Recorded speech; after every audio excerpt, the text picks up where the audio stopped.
Welcome to 111 8th Avenue.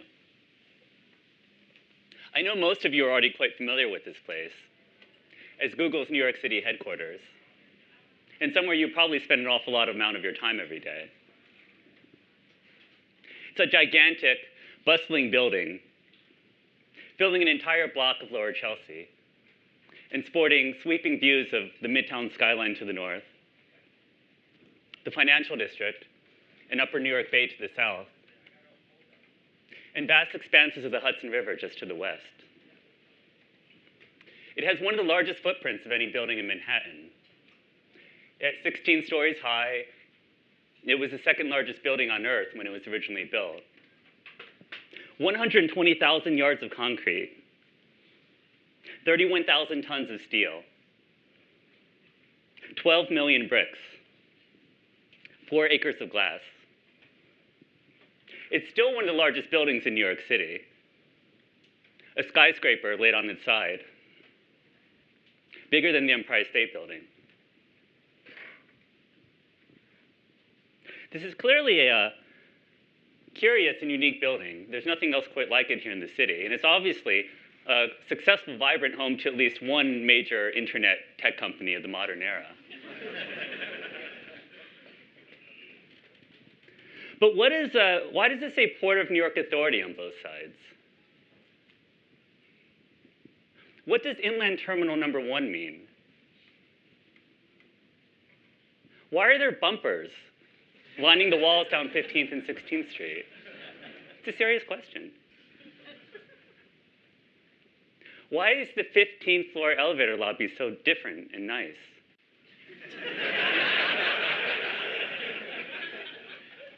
Why are none of the neighboring buildings anything like this one? Just, what is this place anyway? Why was it built on this block in Chelsea? Why is it so big? Why is it even here?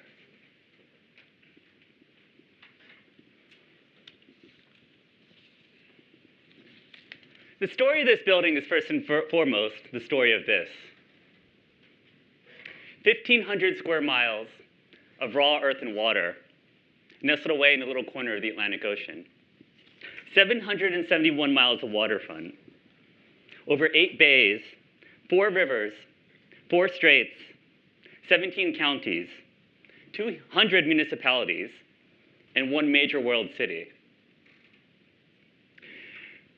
It would take a 10-knot boat about 8 days to navigate the entire thing, assuming they're not navigating in the middle of the night. This is the Port of New York. It's an enormously rich resource. 4 times the size of Boston's port, 6 times the size of Baltimore's, 20 times the size of Philadelphia's. And it's the foundation on which New York was built. It's the reason the city was created, why it grew in the way that it did, and why it's the big metropolis it is today. Before the Industrial Revolution, New York was a very different city than it was today.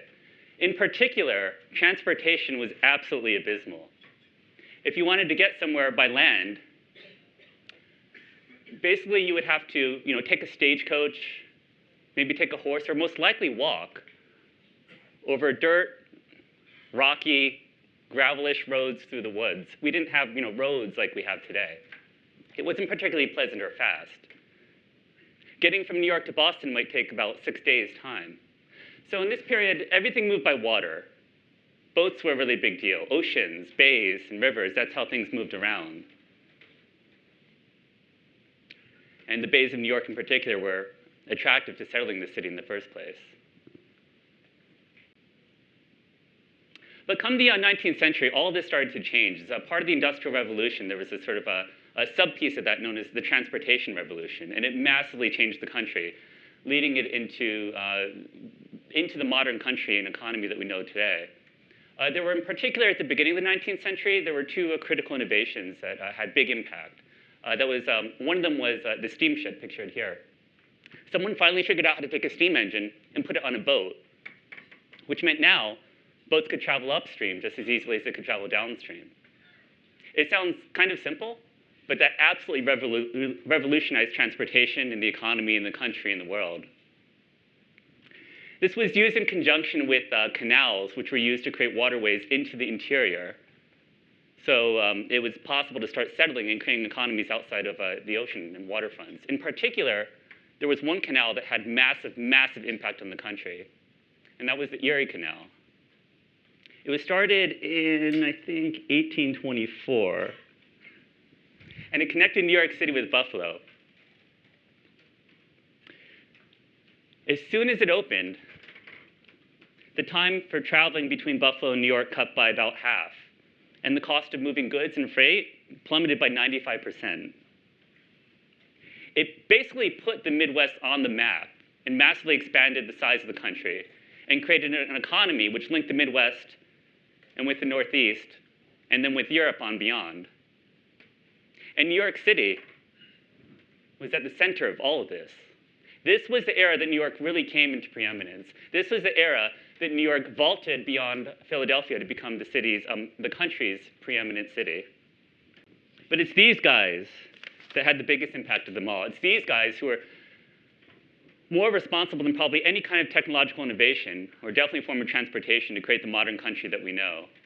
Someone finally figured out how to make land travel viable, and that absolutely plummeted the amount of time and cost that it took to move all throughout the country. This is most famously evidenced by the Transcontinental Railroad, which literally stitched together the country from coast to coast. It ended up producing an economy that was on a larger scale than anything that had been seen before in this country. In a country that's literally larger than it had ever been before. And New York continued to be the center of this. Those trading routes established by the Erie Canal continued to be used by the railroads. And by the end of the 19th century, New York ended up bigger, more important, busier than it had ever been before. This was the era of the mighty railroads, of the New York Central and the Pennsylvania. It was the era of the Vanderbilts, the Grand Central Station, and the original Penn Station. Big stuff happening then. But by the time the 20th century came around, this was starting to create problems. New York was bigger than ever. 76 million tons of freight was moving by rail through the city, over 3 million railroad cars per year. There was more manufacturing in New York than Philadelphia, Chicago, Cleveland, and St. Louis combined. About half of the country's foreign commerce moved just through this single port. It was by far the largest port in the country, an operating level of unprecedented scale. Now, this sounds all fantastic and wonderful. This doesn't sound like a problem. But the problem was it was finally hitting a point. You know, this port is big, it's rich, it's an enormous resource, but it's not infinitely big. And it was finally starting to hit its limit of scalability. It never developed in any kind of coherent way. It was always basically a land grab when the steamships and eventually the railroads built into here. It was just private companies competing with each other, angling with each other to try and make a buck over another, which means that there was no consolidated use of this port. And at this level of scale and economy, it was really starting to reach the limits of what could be handled. New York, in particular, had 3 disadvantages that were a real problem for it by this point. First, it's a city of islands. You could be an orange manufacturer, orange grower, probably not from an orange factory, in California. I don't know. Who knows how it went back then? You could load your oranges up onto a railroad car, transport them through the Rocky Mountains, through the plains of the Midwest, thousands and thousands of miles all the way through the entire country, only to get stuck on the New Jersey shore, one small but big enough river away from the actual city. This was a real problem. What do you do about this? At this level of scale, how do you move all this stuff this last mile? And at this point, there were no tunnels or bridges or anything that could accommodate this, and there kind of still aren't today, not for freight at least. So what did the railroads do about this? Well, they put their railroad cars onto boats. They ended up having a massive amount of transfer stations and terminals on the New Jersey side. where they would take these specially made barges that had rail cars on them, put their railroad cars onto the barges, float them across the Hudson River, and then transfer them to receiving points on Manhattan where they could finally be dealt with, received, and over in the city. These were called car floats. And they were a critical way, a critical link in which freight moved into and out of the city in this time.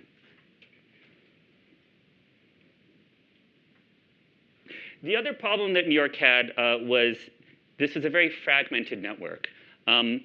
These mighty railroads at the time, they were independent companies, and they were competing with each other. There were about 12 of them. It looks a little bit different in this diagram. It says 11, but the numbers varied. There were 12 of them serving the city, of which about 9 of them ended up on the side of New Jersey. And there were a few other tracks in a few other places. But these were different companies competing with each other, and they did not share infrastructure. So what that meant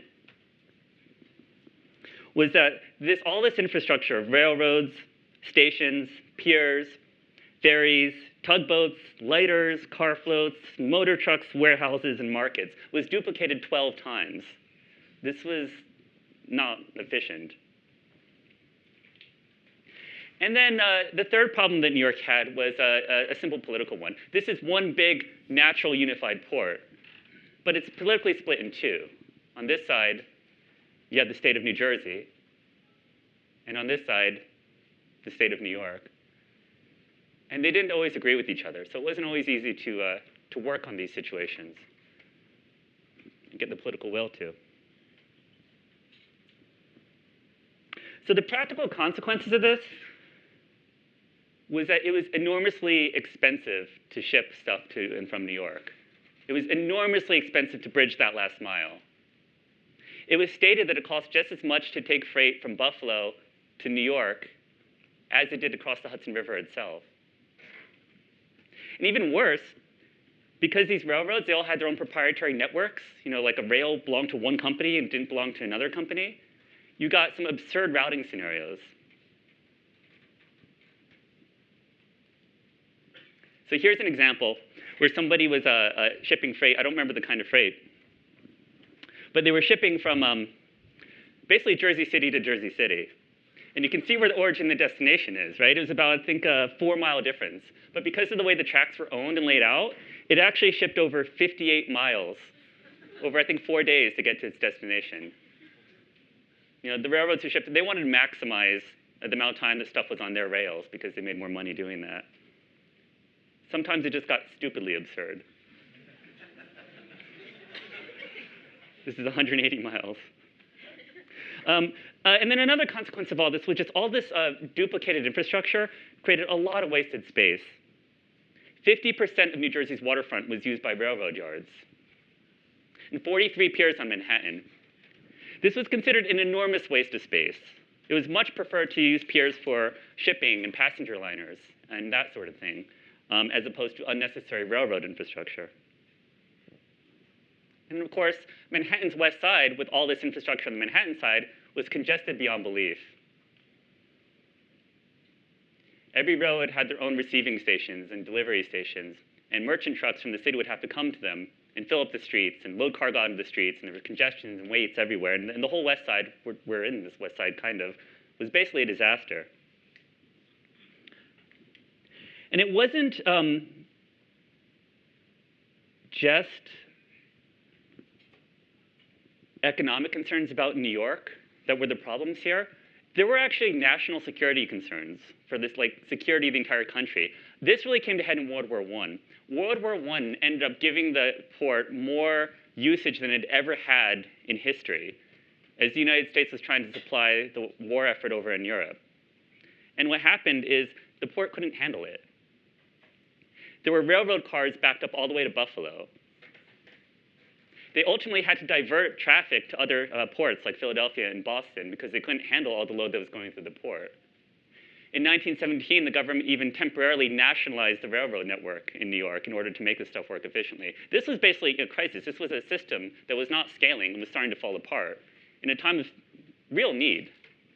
And that was a real concern. Things were not well in the state of the Port of New York. And then finally, all these things coming together, this created this concern that New York, preeminent as it was, this wasn't guaranteed it was going to last. It might slip. And this wasn't just theory. This wasn't just paranoia. This was actually happening. Since 1890, New York's share of the commerce of the country was starting to slip. And other ports were very aware of this, and they were fighting very aggressively in order to get their share that New York couldn't handle. There was very serious concern about this, the future of New York. They couldn't get their act together.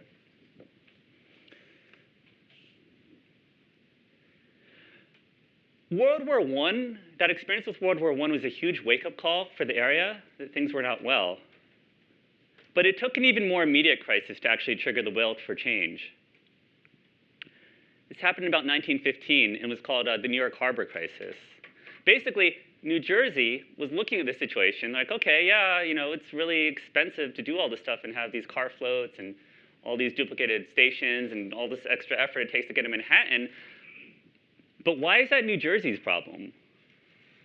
You can get to New Jersey just fine. You don't have to cross any rivers to get to New Jersey. Why should it cost as much to ship to New Jersey as it does to New York? It's a fair question. So New Jersey filed a petition with the ICC. Without getting in much detail, the ICC was a federal agency. They set the rates of how much it costs to ship things. If you're going to ship cotton to Boston, it will cost you like 5 cents. And they existed for a large part of the 20th century. They decided rates. So New Jersey filed a petition with the ICC asking for cheaper rates to New Jersey than to New York.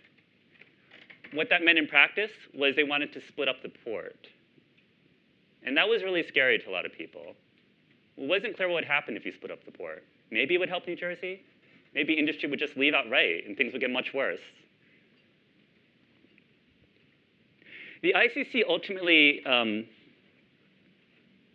ruled against New Jersey. They decided that the significance of this being a unified port is important and meaningful, and it's not a really good idea to split it up. But they did issue a warning. They said, yes, your point, New Jersey, is valid. Things are not well here. If you guys don't get your act together, we may change our mind later. And we may make a different decision. What this meant was that the status quo was no longer an option. There were only 2 choices at this point, just after World War I.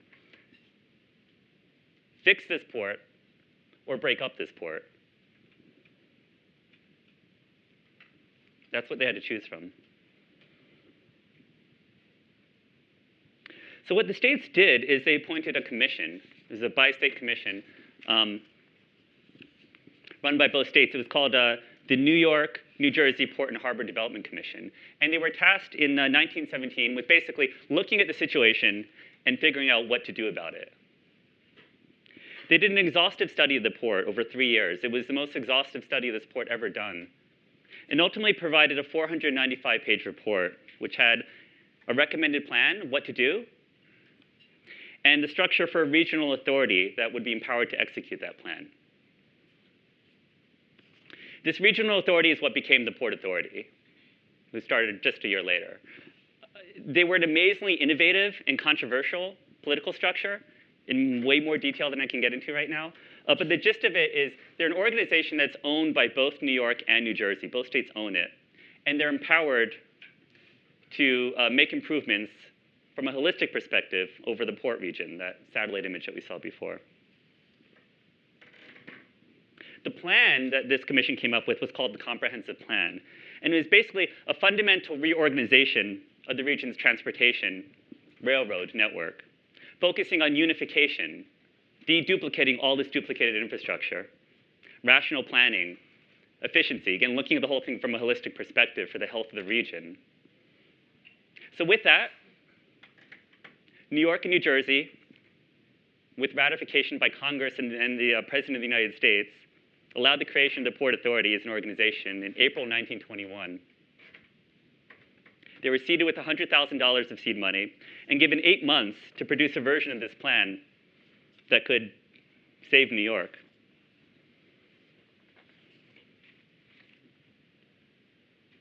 Let's take a look at the comprehensive plan. It looks like a mess, I know. But the point of it is to clean up a mess. The basic gist of it is let anything easily get anywhere in the port. Things like water, rivers, bays shouldn't be a barrier towards things moving around. So the core elements of this were to connect New Jersey with Long Island, with Brooklyn and Queens and Long Island. You see a light blue line running through.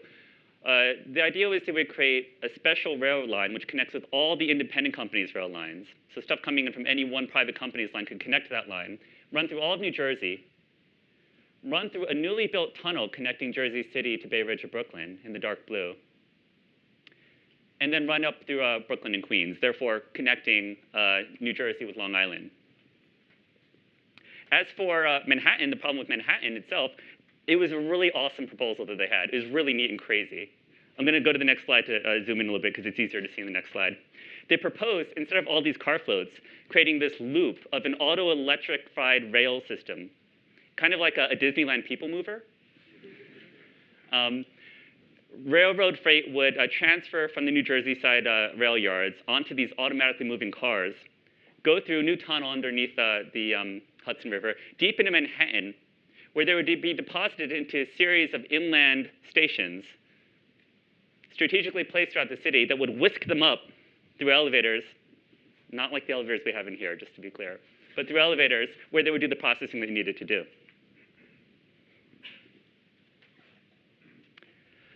In order to figure out how many of these stations would be needed and where they might be in order to supply the entirety of Manhattan, they did some studies.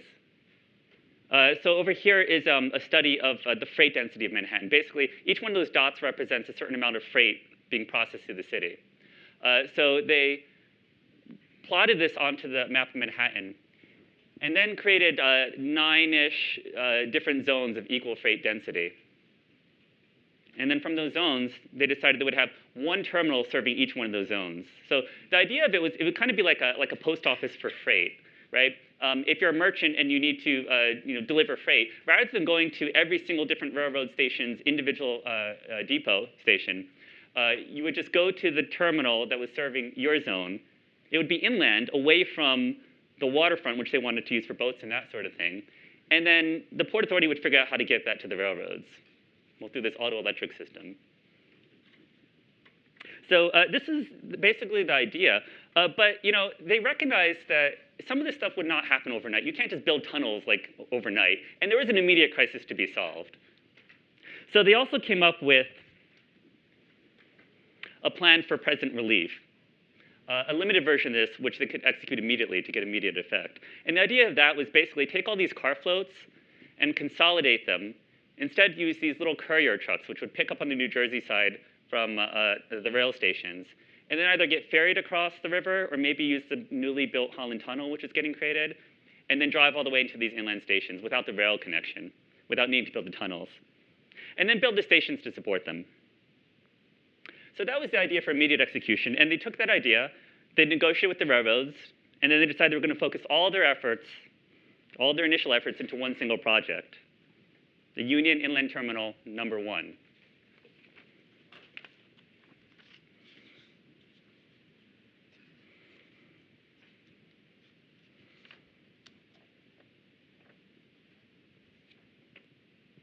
So they got to work. They hired the architectural firm of Abbott Merton Company in order to prepare the plans and start building the building.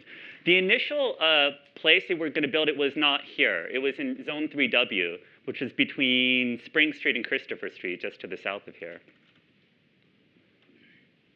The plan was to build a 206-foot wide by 500-foot building. The terminal would be the ground floor and the basement only. On top of that, everything on top would be 14 floors of office space, the point of being that they could rent that out and then subsidize the cost of the terminal, because this had to be self-supporting. They couldn't take taxpayer dollars to support this. So this was the plan. They presented it to the railroads, and the railroads said, no. Not big enough. It's not going to handle all the freight in the zone. It's not going to be able to serve all the railroads. But maybe even more importantly, they didn't think the location was fair. If you look at this map here, any of the black piers, those are railroad piers. Piers that were owned by the railroads. The original spot in 3W that they were trying to plan for was probably somewhere around here, which meant that some railroads already had station facilities around there, and they didn't think that was fair. It might disrupt the competitive balance of the different railroads. So they were really wary about that. So basically, they said, go back to the drawing board, give us something different. The Port Authority did that, and then they suggested a new location. OK, we'll try Zone 4W, right around here. That looks a lot more fair. No railroad infrastructure anywhere around there.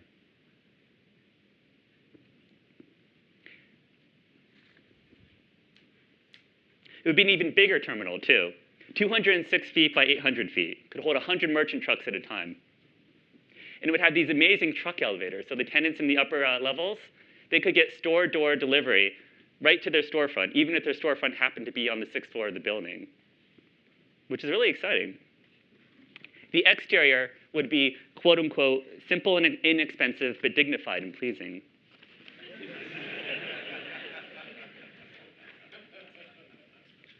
So they presented this to the railroads, and the railroads said, OK. However, this is not mandatory. We have our own stations. This works for us. This is an experiment. We don't know how this is going to go. So we're not going to be required to use this. It'll be an opt-in kind of thing. And we'll just do this as an experiment and see how it goes. So the Port Authority said, OK. And they signed a contract with 8 of the railroads on August of 1930, promising to have this ready within 16 months. And then committing to making 2 more of them if requested, if and when requested by the railroads. But we'll see. So the Port Authority got to work. First off, of course, they had to clear off the old site. This was the city. There was stuff on the blocks. There wasn't empty fields. So they went to work. And ultimately, they had to purchase and raise about 73 buildings on this block between 15th and 16th Street, 8th and 9th Avenue. It included 2 garages, a movie theater, a hotel, a boys' club. I don't even know what that means. But and maybe the coolest, the 5-story G.B. Seeley Carbonated Beverage plant. It was a soda manufacturer right in the middle of the block, right around there. And they were apparently pretty well known back in the day. They had a brand that was known, and they were a significant manufacturer of soda before they were ultimately bought out by Canada Dry. Here is a picture of the site. That right there is the G.B. Seeley factory making soda, probably halfway down 15th and 16th Streets. This is the view on 8th Avenue between 15th and 16th. You can see the Village Theater right about 2/3 of the way up.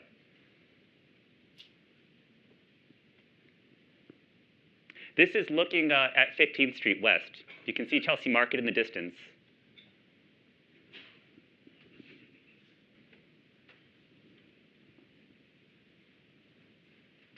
This is what 9th Avenue looked like.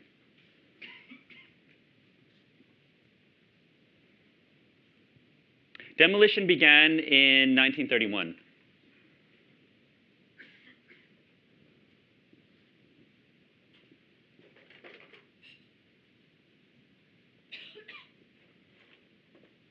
The superstructure started to rise in October of 1931.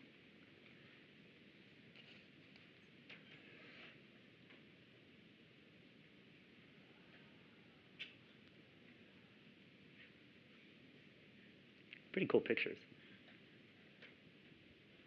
On December of 1932, the elevators, these infamous truck elevators, they had to move them in from the Otis Elevator Company in Hamilton, New Jersey. They were so big that they filled up the entirety of the Holland Tunnel, and they had to close the thing off with a police escort from 4 o'clock to 5 o'clock in the morning as they were coming in. The building was finally finished in September of 1932. Total cost of $16 million.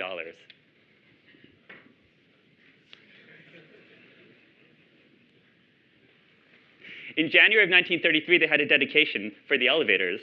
They invited 62 guests to come drive up to the building, drive into one of the elevators up to the 6th floor, where they would have a banquet dinner inside one of the other elevators. It was apparently a really nice time.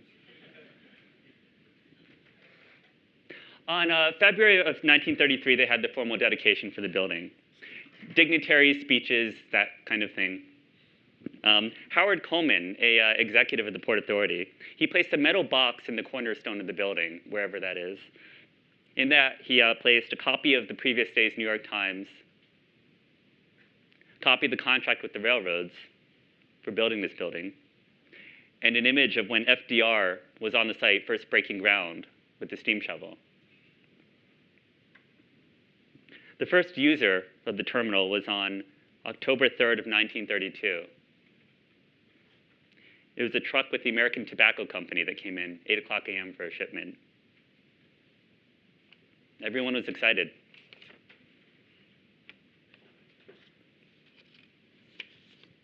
So, how did it go?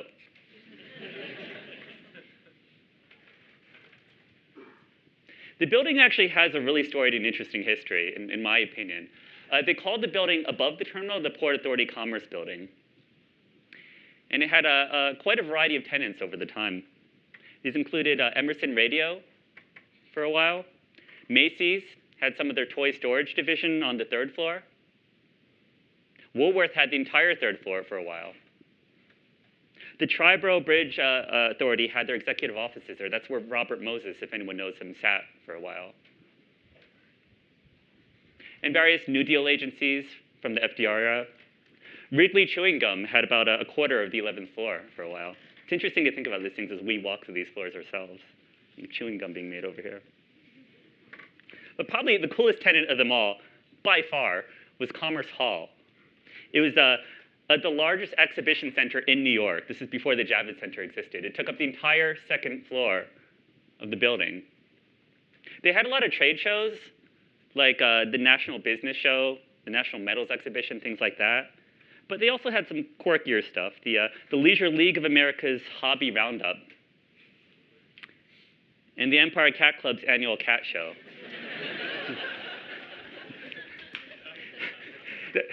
The coinciding Mouse and Rat show was canceled. The cat show organizers apologized, but denied emphatically that any of the cats consumed the exhibits. But by far the coolest exposition of all of them was the Ford Exposition of Progress. It opened up simultaneously with the opening of Commerce Hall. It was a massive World's Fair-style celebration of the auto industry, run by Ford. It included live steel forging happening on premises, a miniature rubber plantation that people could check out, a working assembly line, and a replica of the brick house that Ford built his first car in 1893. Over 19 days, it had 2.3 million visitors and was considered apparently the largest exhibition center show ever in New York. Ford himself and his wife and his daughter all attended. It was also the site for the city's first rooftop heliport. The Port Authority was very interested in helicopter transit as a possible way to move quickly throughout the city. You hear this theme about efficiently moving things throughout the city. Helicopters were very interesting in this regard to the Port Authority. It was built in 1950 on the 9th Avenue rooftop. You can still see the structure of it today, although there's no helicopters. They had about 10 takeoffs and landings happening per day.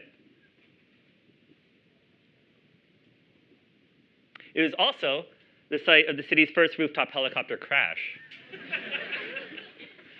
On July of 1955, a helicopter apparently was trying to take off and was stuck to a power cable, which they didn't unlatch.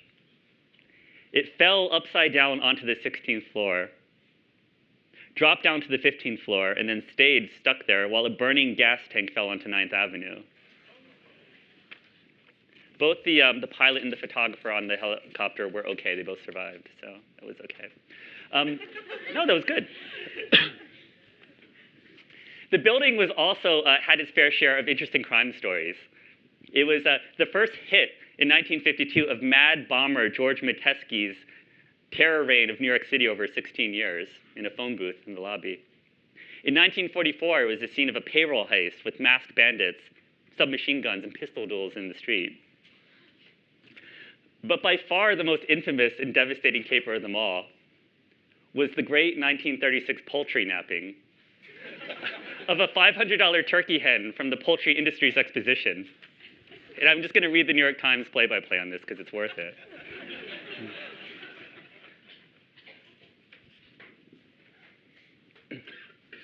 On Wednesday morning, the drunken man showed up at the exposition, red of face, bleary of eye, and very much at home.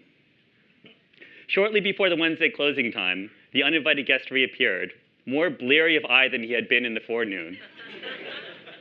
None saw him enter, and none saw him leave. He was later seen on 8th Avenue. Under his arm was a bulky, paper-wrapped package, from the rear of which protruded the legs of a particularly fine fowl.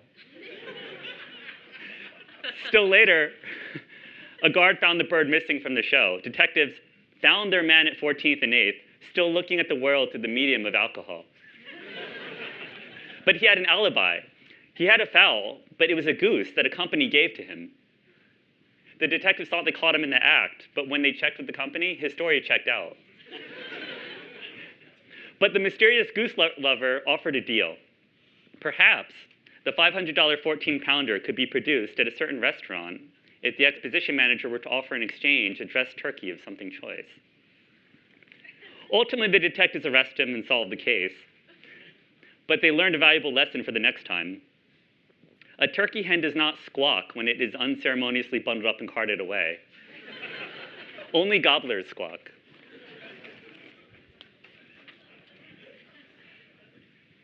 So this is all well and good. But what about this? The terminal. The reason they built this whole thing in the first place.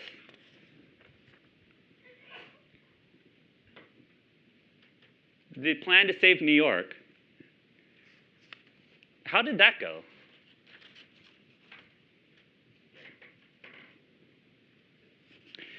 This is a chart of the capacity of the station. It was built with the capacity to handle all traffic in its zone, all the traffic coming through Manhattan. The gray area would represent that amount of traffic.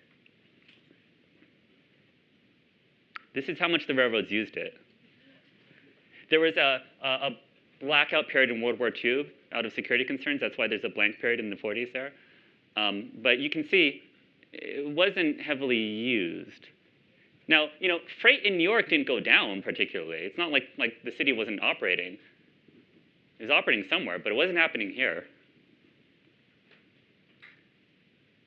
There was a Railway Express Agency. This was a conglomerate owned by the railroads. It was basically UPS before UPS existed. UPS on railroads, if you want to deliver a package, you could do it via Railway Express. And they did use the facilities as a sublease. And as you can see, they used a fair amount. So they gave the building more utilization than it otherwise would have had. But even that was going down by the end. There's only one period it was anywhere near close to real good usage. And that wasn't the point of what this was being built for, what this was supposed to do. So what's going on here?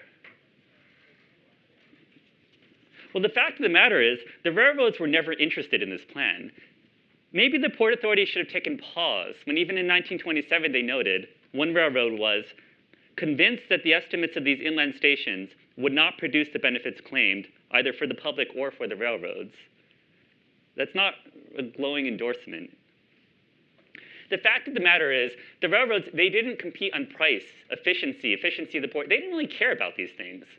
The ICC, they set prices. It cost however much it cost. It didn't matter what railroad is being used. What they valued were their proprietary networks. They valued, they had a line going through one area that no one else had.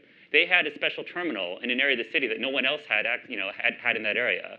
They provided quality of service that no one else had. It was exactly their differences that they thought were their competitive advantages. And that's exactly what this plan was trying to break down. So this was a relationship that was really never meant to last. They didn't want unions or unification or anything like that. At the beginning, the Port Authority tried to take a cooperative stance, tried to work with the railroads cooperatively to make this stuff work. When that was clearly not working, they tried to force the railroads to use this. The railroads responded by issuing a tariff on the terminal for certain kinds of freight, basically boycotting it. The Port Authority responded by lobbying a newly appointed federal commissioner under FDR to try and get the federal government to force use of these union terminals. The railroads responded by abolishing the commissioner's role. They fought like this in the 30s and 40s, but clearly this relationship was souring and was a real problem. However, there was an even far more severe problem that was happening, which made all this meaningless, near meaningless. And that was this. This was the next transportation revolution. The age of the motor truck, roads. It offered a level of flexibility and convenience the railroads just could not begin to match. And this was the death knell for the railroad industry. At the time that the building was being planned, everything moved by railroads. By the 1940s, about 2/3 of freight was now moving via long-distance trucks. These original 12 railroads that were serving the city, in 1958, they were down to 5. 1960, 4. 1970, 2. The railroads were dying. This was a huge problem. This building, the comprehensive plan, the existence of the Port Authority itself, it was all built for an era that was completely collapsing around them. This whole comprehensive plan thing was now becoming increasingly alarmingly irrelevant. That's not good.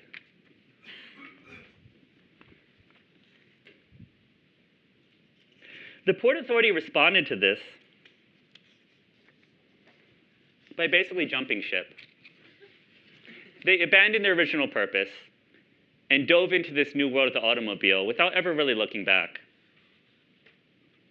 They saw that these trucks, this whole trucking industry had the same exact problems as the railroad industry, of duplication and so on and so on. And they ended up identifying the same pattern, and they ended up proposing the same exact solution for trucks. So in the 1940s, they proposed a new station, Inland Terminal Number 2, be 1,000 feet long by 175 feet, a Union Motor Truck Terminal, doing the same exact thing as this one. It would be the biggest in the world.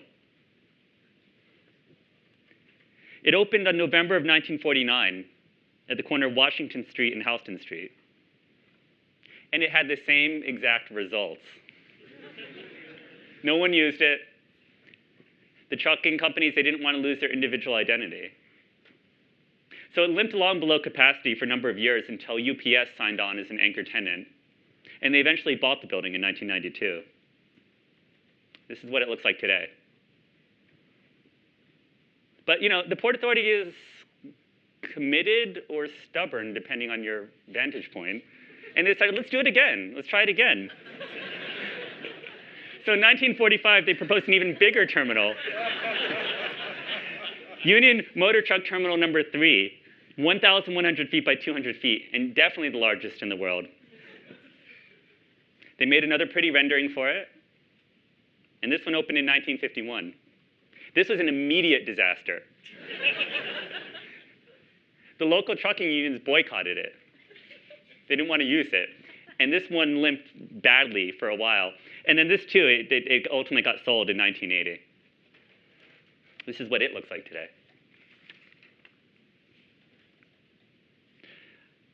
But how about this one? Inland Terminal Number 1, the original one, the one that started all this happening.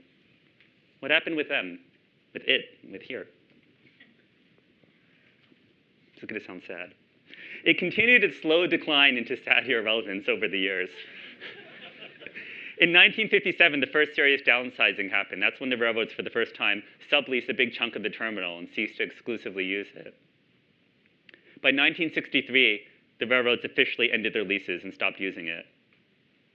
Railway Express continued on for a while, but they also fell into hard times. And they fell apart in the 1960s. The Port Authority, meanwhile, they were interested in other things. They were paying a lot of attention to managing the region's airports, to creating new shipping terminals, especially in Elizabeth and Newark, to the PATH station, and to their newest pet project, the World Trade Center. The World Trade Center opened up in April of 1973. Same time, the Port Authority put this building up for sale at auction. They ultimately sold it to the real estate developer known as Sylvan Lawrence, which used to be a very big developer in New York, for $24 million.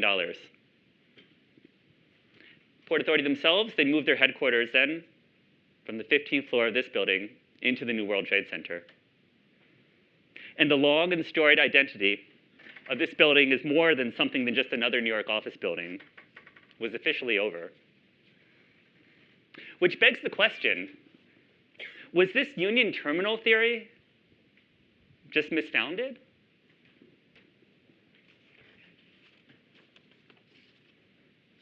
I'm going to really quickly summarize between 1973 and today. Sylvan Lawrence bought the company, as I mentioned earlier. They added some significant tenants, like the St. Vincent's Cancer Center and BarnesandNoble.com in the 90s. But in the 80s and 90s, they themselves started to fall apart as an organization. One of the partners died, and there became this horrible legal dispute between his widow and the other partner. And basically, the whole company dissolved.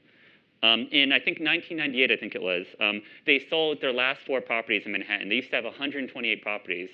They sold their last 4 properties to a partnership of Blackacre Capital and Taconic Investments for a deal of $387.5 million across the 4 properties.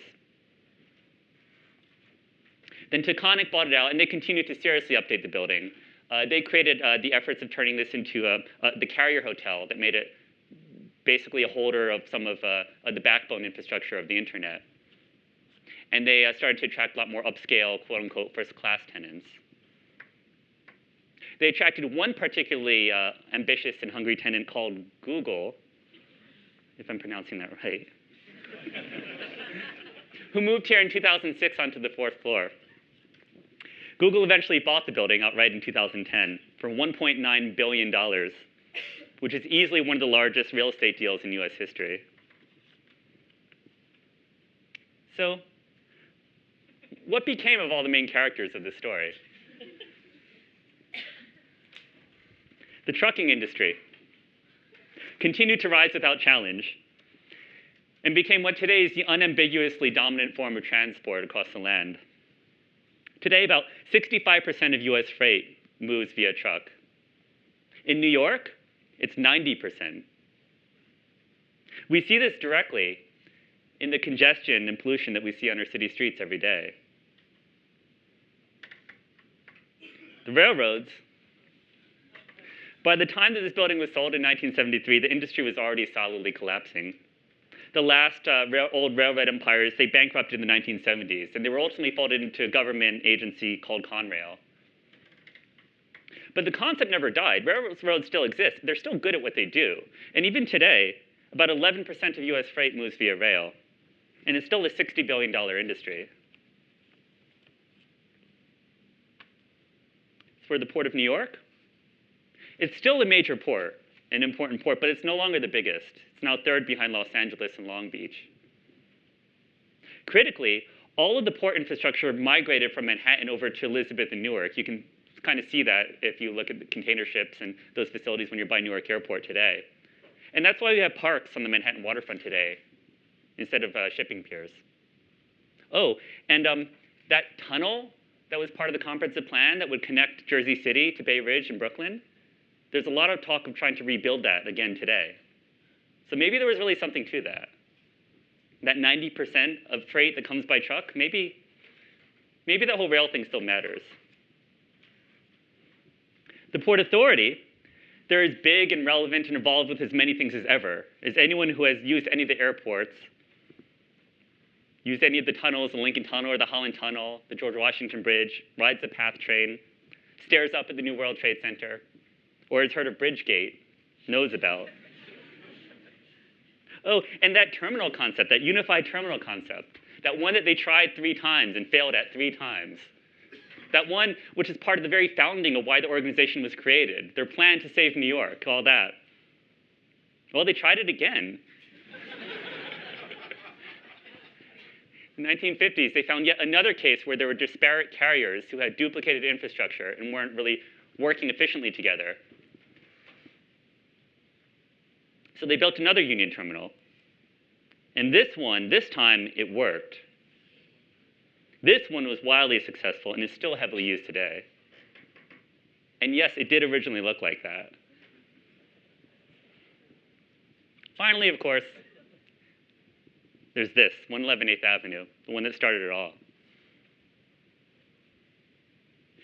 It may have failed in its...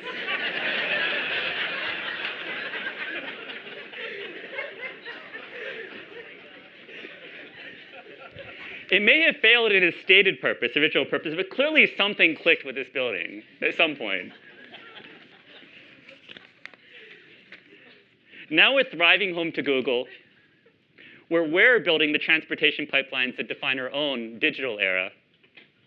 Some of this vision of scientific progress and efficient networks is finally thriving, albeit under wildly different circumstances than its designers ever might have imagined, and in a form unique to this very different, but perhaps no less peculiar, age in which we now live.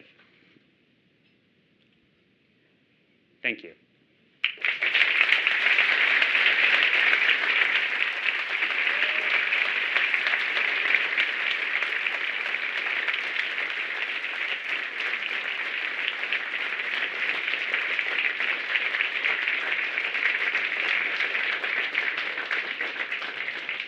If anyone wants to ask questions, you're more than welcome to, and there are microphones set up. Hey. Hey, what is one of the original design elements of the building that we as Googlers can still see today? One of your favorite one? That's a tough one. My personal favorite is the 15th floor elevator lobby. That's where the executive offices of the Port Authority themselves were. And you can still see it clearly looks different than all the other elevator lobbies. It looks nicer. And it even has insignias of, there's seagulls sculpted into the walls, which are part of the insignia of the Port Authority. It's not something you might not particularly notice if you're not looking for it, but you can definitely feel the history in that. So what's with those weird bumps of concrete on the side of the building outside? Well, you know, it was built as a truck terminal, which meant the entirety of 15th and 16th Streets from 8th to 9th Avenue were intended for merchant trucks to come in and load and unload freight. So that was to protect the building from trucks banging into the structures. We still have a little bit of that, right? There's still a few loading bays for that, but most of that has been replaced by walls and first floor tenants. Go ahead. Yes. Isn't there something to do with this building and the transatlantic cable? Or ISPs in general? That's a great question, and there very well might be. My level of knowledge about this building doesn't actually go to that point. So when it came to the modern history of this building and its connection with the internet and internet infrastructure, I honestly don't know any better than you do about that. But I think there are people in this room who probably could tell you that. So as part of one of the advertisements, the building had a penthouse level. Were there ever people living on the 16th? This building here? Yes. I did not see that. I don't know. It's an interesting question. They were originally planning 14 stories for this building. I don't know when the 15th and then ultimately whatever we have with the 16th came up. But maybe it's something to explore. All right. Thank you. So one of the things that I'm curious about here, you talked a lot about all of this rail freight coming into New Jersey and then having to cross into Manhattan. Why was that? Why was stuff being manufactured in Manhattan that this was raw goods for? Was it stuff that was supplying the New York area? Why not just put it onto ships in New Jersey? Well, that's ultimately what happened, right? Today, at the port of New York, including the waterfront part of it, does happen in New Jersey. But it's basically the history of New York became a big and important city well before New Jersey did. So New Jersey still is, but at the time, it was many smaller municipalities which couldn't really cooperate with each other, so they really couldn't provide a good infrastructure for ports.